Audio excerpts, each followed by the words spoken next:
And now to our feature interview. I'm on board P&O's Pacific Pearl here in Sydney Harbour, and joining me now is the Chief Executive of Carnival Australia, Anne Sherry. Anne, thank you so much for joining me up here.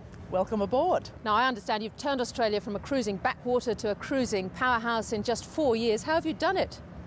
Well, of course, I've done it with a great team of people, but we've done it by systematically reworking the business, turning over every single rock, reworking the product, getting new ships, giving people a sense of confidence in cruising as a holiday. Part of it, though, is that we've also been very clear about our value proposition to the market, because cruising is ultimately, a great value for money holiday. Passenger numbers, they've grown steadily from 2002, I think about 116,000, to last year, which was almost 500,000. What's been the pull? The pull has partly been that we've brought more ships to the market. The pull has been that it's come back into fashion. And it's come back into fashion because we've contemporised the product. So we've got Luke Mangan restaurants on board, we've got circus, we've got activities that you want in a contemporary holiday. Now, 2002 was also the year of the Diane Brimble case, and you've had this case, through the years. Still a high profile in the media. We've had the inquest only late last year, and yet you still managed to grow numbers. Well, people, I think, had confidence that we were doing what we said we'd do.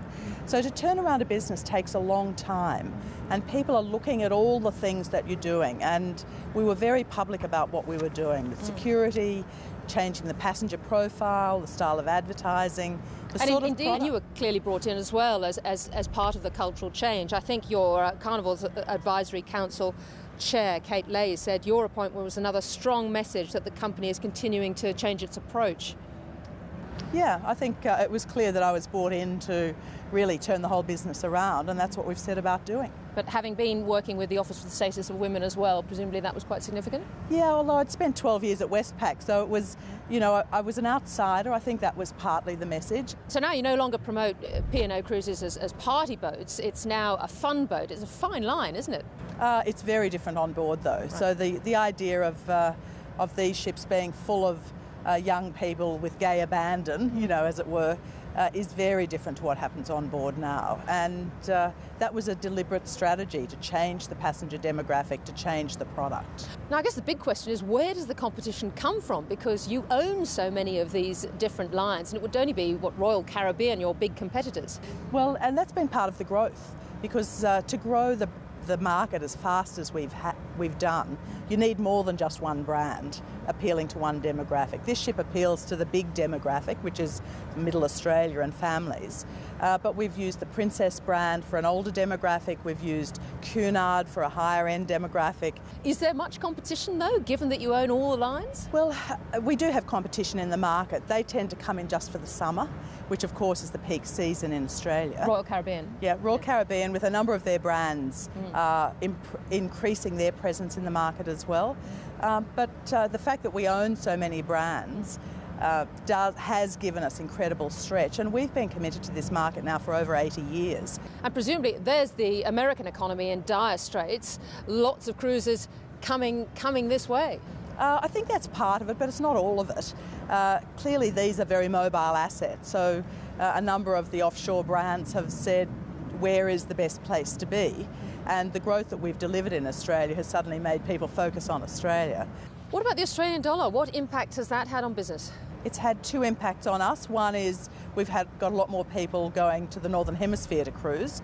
So this year we've doubled our numbers of people going to Alaska and Europe and the Mediterranean. And that's people taking advantage, obviously, of the high Australian dollar.